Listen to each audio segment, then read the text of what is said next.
आज का युग घोटाले, फिक्सिंग, ठगी, बाबागिरी और भ्रष्टाचार की ओर तेजी से बढ़ता नजर आ रहा है। ऊपर से जब से मेरे दिलो दिमाग में क्रिकेट में होने वाले स्पॉट फिक्सिंग का मामला घुसा है, मुझे तो बार बार गांधी जी का यह कथन याद आए बिना चैन ही नहीं मिल रहा। हमारी धरती प्रत्येक मनुष्य की जरूरतों को पूरा कर सकती है, लेकिन प्रत्येक मनुष्य के लालच को कभी पूरा नहीं कर सकती। इशारों से खेलों में होने वाला भ्रष्टाचार अब सभी के सामने खुलकर आ चुका है। खेलों में तरह तरह के डोपिंग, स्कैंडल और मैच फिक्सिंग की खबरें आए दिन आती रहती हैं। यहाँ पर यह कहना भी उचित होगा कि जब लोगों के पास ज्यादा रुपया आता है तो उनके अंदर इसको और अधिक पाने की ललक अनायास ही पैदा हो जाती है। कुछ ही लोग होते हैं जो खुद को संयमित रख पाते हैं। तेज बुखार को पैरासिटामॉल यानी बुखार नियंत्रक दवा खाकर नियंत्रित किया जा सकता है, मगर किसी व्यक्ति के दिमाग में यदि रुपया कमाने का फुतूर चढ़ जाए तो वह अक्सर कारागार की सलाखों के पीछे जाकर ही नियंत्रित होता हुआ देखा गया है। कहते हैं कि अति तो किसी भी चीज की हो बुरी ही होती है, फिर भी लोग मानते नहीं। नए नए तरीके निकाल ही लेते हैं। घोटाले, फिक्सिंग और भ्रष्टाचार करने के चलना भी नीति का नियम है। सो हमारे क्रिकेट खिलाड़ी भी चल दिए फिक्सिंग जैसी राह पर और खेल के मध्य ही इशारेबाजी कर बैठे। वैसे देखा जाए तो क्रिकेट के इतिहास में इशारों का संबंध बहुत पुराना रहा है, क्योंकि क्रिकेट के अंपायर इस कला में माहिर होते थे। उनके एक इशारे पर पूरी की पूरी टीम आउट घोषित कर दी जाती थी, यानी पूरी टीम की हार जीत व नो बॉल का निर्णय हो जाता था। लेकिन आजकल अंपायर का काम इलेक्ट्रॉनिक कैमरों ने भली भांति संभाल लिया है, इसलिए इससे बचकर अब कुछ नया करने और पाने की चाह में हमारे क्रिकेट खिलाड़ी खुद ही इशारों की कला में पारंगत होना चाहते हैं और लोगों की आंखों में धूल झोंककर अपना उल्लू सीधा करना चाहते हैं। वैसे इशारा करके सामने वाले को प्रभावित करना व उचित मार्गदर्शन देना किसी ऐरे गैरे नत्थु खैरे के वश की बात भी नहीं है। जरूरत से ज्यादा समझदार लोग ही इस कला में पारंगत हो पाते हैं। आजकल आसमान से गिरे खजूर पर अटके वाला दौर नहीं है। अब तो है परछाई देख आसमान में पहुंच जाने का युग। यदि इस धरती पर कहीं रुपयों के वृक्ष का बीज होता तो उसे भी बड़ी मेहनत से ही लगाया जाता। उसे लगाने, अंकुरित होकर वृक्ष बनने तथा उसमें रुपया लदकर आने में समय लगता। परिणाम स्वरूप उसकी भी जबरदस्त सुरक्षा करनी पड़ती। वहां भी कोई चमत्कार नहीं हो जाता कि इशारा किया और रुपयों का वृक्ष लद गया ढेर सारे रुपयों से। मगर जब आजकल खेल खेल में खेलों के अंदर इशारों से ही धनवर्षा हो रही हो तो इससे बेहतर और आसान बात कोई हो ही नहीं सकती। भला ऐसे में कौन इशारा करने से वंचित रहना चाहेगा? जो पीछे रह जाएगा वह आखिर में पश्चाताप ही करेगा और सोचेगा कि यदि किसी ने मेरे इशारे भी समझ लिए होते या मुझे भी एक इशारा करने का मौका दिया जाता तो मैं भी मालामाल हो जाता।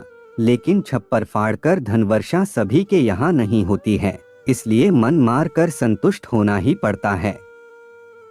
आजकल क्रिकेट में भी लोगों ने जाना कि खिलाड़ियों के एक इशारे पर अब रनवर्षा की जगह धनवर्षा भी होती है। इसलिए अब मेरी राय अनुसार इंडियन प्रीमियर लीग का नाम बदलकर spot fixing money guarantee cricket match यानी SFMGCM रख दिया जाना चाहिए।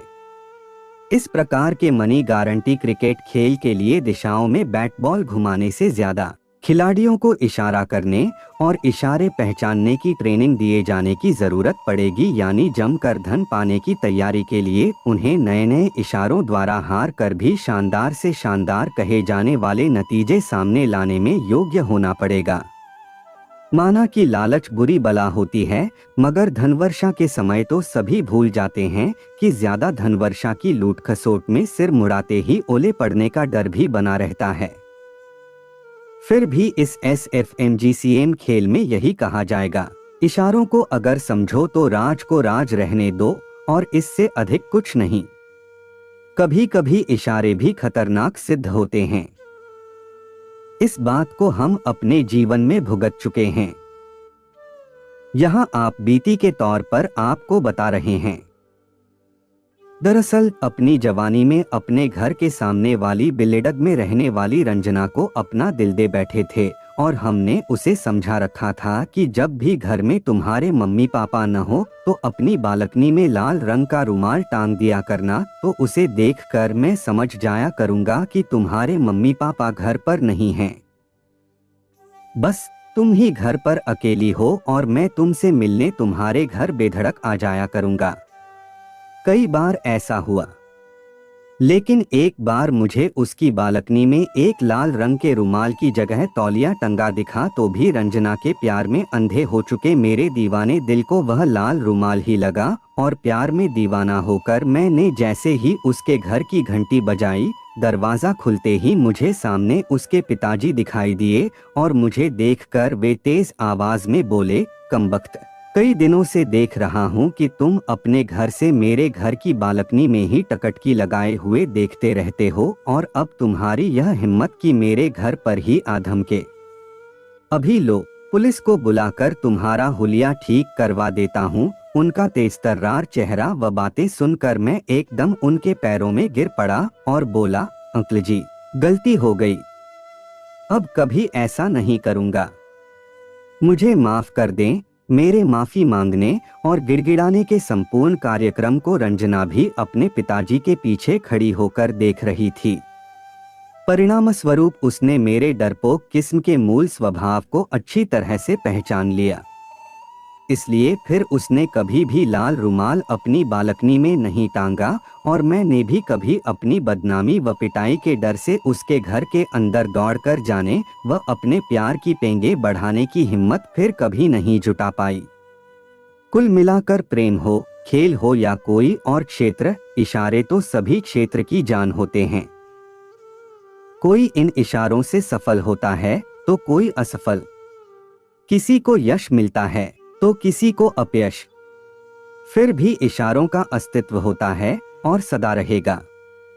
जिन लोगों को लगता है कि इशारों का गणित समझना जरूरी है और वे भविष्य में इशारों की कला में पारंगत होना चाहते हैं, उन्हें इशारों का गणित समझाने वाले गुरु की तलाश करनी चाहिए, ताकि अगली बार कलाई बैंड घुमाने, बालकनी में लाल रुमाल टांगने या तौलिया लटकाने या फिर खेल के मैदान में अपनी कमीज उतारकर बार बार लहराने जैसे इशारों पर किसी थानेदार की सख्त व बुरी नजर न पड़ सके। आपका समय निकलकर हमारे साथ था, इसके लिए आपका धन्यवाद। अगली बार फिर से मिलते हैं नए और रोचक वीडियो के साथ। चैनल को सब्सक्राइब करना न भूलें। धन्यवाद और शुभकामनाएं।